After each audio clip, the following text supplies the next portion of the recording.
Imagina a un solo hombre cambiando no solo la economía, sino la forma en que los gobiernos entienden el miedo, el poder y el dinero. No hablamos de un político ni de un revolucionario con fusil. Hablamos de alguien mucho más peligroso, un economista que enseñó a estados enteros a gastar para escapar de la desesperación. John Maynard Keynes no encabezó golpes de Estado ni lideró masas en las calles, pero reescribió el manual mental con el que funciona el capitalismo moderno. Antes de él, la deuda era pecado, el déficit, una vergüenza moral. Los presupuestos equilibrados eran prueba de virtud, casi de castidad fiscal. Un Estado serio no gastaba lo que no tenía. Punto. Keynes dinamitó esa lógica. Le dijo a los gobiernos que gastar en tiempos difíciles no era irresponsable, sino un deber. Que endeudarse podía ser un acto de responsabilidad. Y que ahorrar, en ciertos momentos, no era prudente, sino egoísta. Con una sola idea, alteró la relación entre dinero y poder para siempre. Bienvenidos a El Cronista Financiero, donde la historia, el dinero y el poder convergen. Para entender por qué Keynes sigue influyendo hoy en tu bolsillo, en tu hipoteca y en la inflación del supermercado, hay que volver a un mundo en ruinas, a 1930, al corazón de la Gran Depresión. Bancos cerrando sus puertas, fábricas en silencio, millones de personas sin trabajo en Estados Unidos, Europa y también en economías periféricas que dependían del comercio global. El viejo manual económico, heredado de Adam Smith, decía que el mercado se corregiría solo, que la oferta y la demanda encontrarían su equilibrio, que los precios bajarían hasta que la gente volviera a comprar. En teoría, todo encajaba. En la práctica, la gente no come teoría. La demanda no regresaba, las fábricas no reabrían, y las familias, aterradas por perder lo poco que les quedaba, dejaron de gastar por completo. El sistema no se estaba ajustando, se estaba congelando, como un motor apagado en pleno invierno. Keynes miró ese escenario y entendió algo que otros se negaban a aceptar. Los mercados no son perfectos. No siempre se curan solos. A veces quedan atrapados en bucles de miedo. Cuando las personas dejan de gastar, las empresas dejan de contratar. Cuando las empresas dejan de contratar, los ingresos caen. Y cuando los ingresos caen, el gasto se desploma aún más. Es una espiral descendente, un agujero negro económico. El problema no era la falta de disciplina ni el exceso de consumo. Era la ausencia de demanda, de dinero circulando. En palabras simples, las recesiones ocurren cuando todos intentan ahorrar al mismo tiempo. Y esa prudencia colectiva termina empobreciendo a todos. Keynes lo llamó la paradoja del ahorro. Lo que es sensato para una familia, apretarse el cinturón, guardar efectivo, se vuelve destructivo cuando lo hace toda la sociedad. Porque el gasto de uno es el ingreso de otro. Cuando el gasto muere, el corazón de la economía deja de latir. Su propuesta fue considerada una herejía. Si la demanda privada colapsa, la demanda pública debe reemplazarla. El Estado debe intervenir, endeudarse, contratar trabajadores, construir proyectos y volver a poner dinero en circulación. Ese dinero genera empleo, el empleo genera ingresos, los ingresos generan consumo, y el consumo reactiva la máquina. Para los economistas clásicos, aquello era una locura. Los gobiernos no debían intervenir. El déficit era peligroso. La deuda, una maldición. Pero Keynes no decía que endeudarse fuera bueno siempre. Decía que el momento lo era todo. Su idea central era actuar de forma contracíclica, gastar en las crisis, ahorrar en los buenos tiempos, estímulo y contención como un ritmo, no una sola nota repetida sin fin. Lo explicaba con una metáfora sencilla. La economía es como un coche.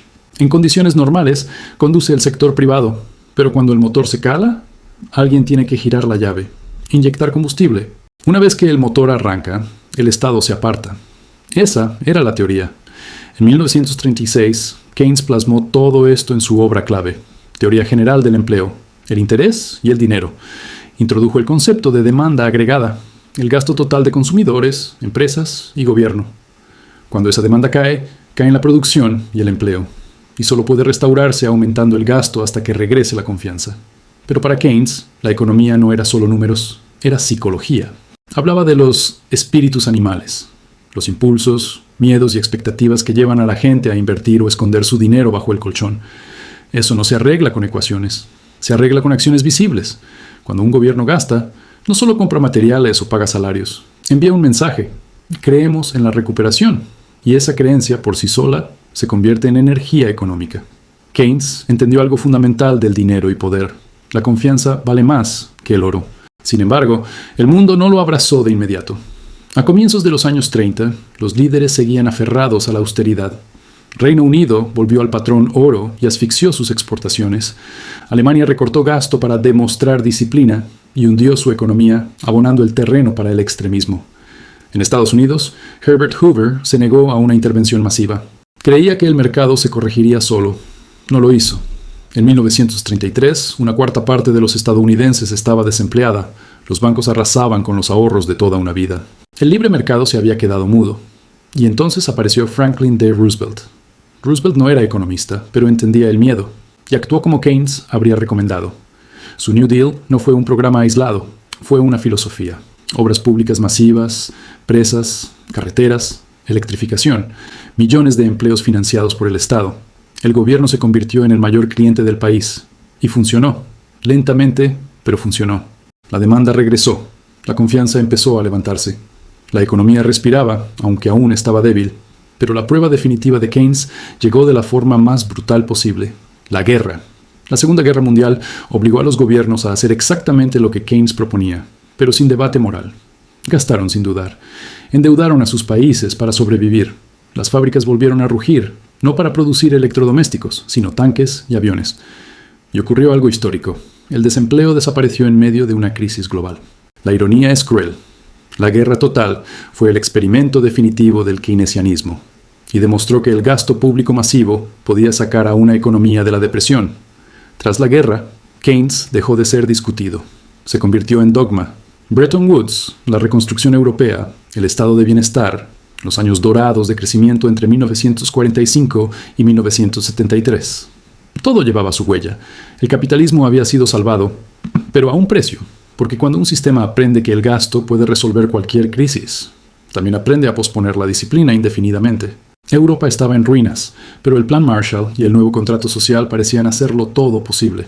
La demanda no debía morir nunca. Los gobiernos dejaron de esperar al mercado. Empezaron a gestionarlo. Durante los años 50 y 60, el keynesianismo fue el sistema operativo del mundo occidental. Obras públicas, crédito barato, seguros de desempleo, vivienda, infraestructuras. Las recesiones eran más cortas, las recuperaciones más rápidas. El ciclo económico ya no era una tormenta inevitable. Era algo que los tecnócratas creían poder controlar. Por primera vez, el capitalismo llevaba correa y el Estado sostenía la cuerda. Pero ese éxito generó dependencia. Los votantes se acostumbraron al estímulo. Los políticos olvidaron la otra mitad del mensaje de Keynes: ahorrar en los buenos tiempos. Los superávits desaparecieron. El déficit se volvió permanente. A finales de los años 60, el sistema empezó a recalentarse. Los precios subían, los salarios los seguían. Y cuando llegaron los shocks petroleros de los años 70, el castillo se tambaleó. Inflación alta y desempleo alto al mismo tiempo. Estanflación, algo que, según la teoría, no debía existir. El gasto ya no curaba, empeoraba el problema. La fe en Keynes se resquebrajó. Surgió el monetarismo, con Milton Friedman al frente. La inflación, decían, era siempre un fenómeno monetario. Demasiado dinero persiguiendo pocos bienes. El péndulo giró hacia la austeridad, la desregulación y el dinero caro. Parecía el fin de Keynes. Pero las teorías económicas no mueren, mutan.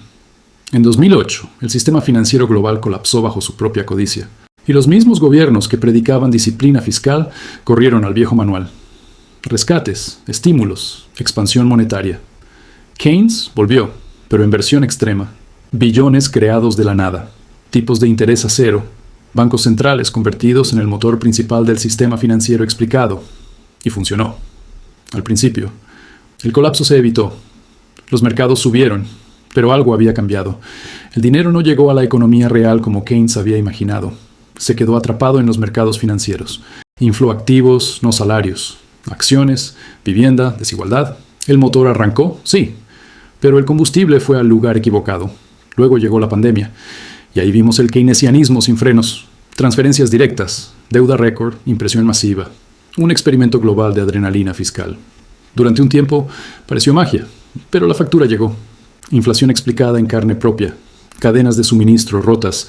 Y otra vez el mismo dilema. La medicina salvó al paciente, pero debilitó su cuerpo. Hoy, casi un siglo después, la lógica de Keynes está en todas partes.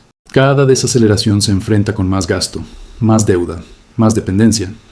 El Estado ya no es el último recurso, es el primero. Los políticos aprendieron a usar el keynesianismo sin límites. Déficits en crisis y en bonanza. Estímulos para ganar elecciones. El equilibrio que Keynes defendía fue reemplazado por gasto permanente, y aún así, su genialidad permanece. Keynes entendió que la economía es confianza. Cuando la gente deja de creer en el futuro, deja de gastar. Y cuando deja de gastar, todo se derrumba. Pero aquí está la verdad incómoda. Hoy vivimos de la confianza sin freno. El remedio se volvió adicción. Keynes dijo, a largo plazo, todos estaremos muertos. Era una advertencia, no una excusa. El problema es que los gobiernos la convirtieron en licencia para vivir siempre en el corto plazo. Keynes no destruyó el capitalismo, lo salvó, pero al hacerlo lo volvió frágil. La historia no se repite, pero rima, y si no la entiendes te aplasta igual. Si esto cambió tu forma de ver el dinero, el poder y la inflación que erosiona tu salario, suscríbete. La historia tiene las respuestas, y aquí te muestro los lugares donde nadie quiere que mires.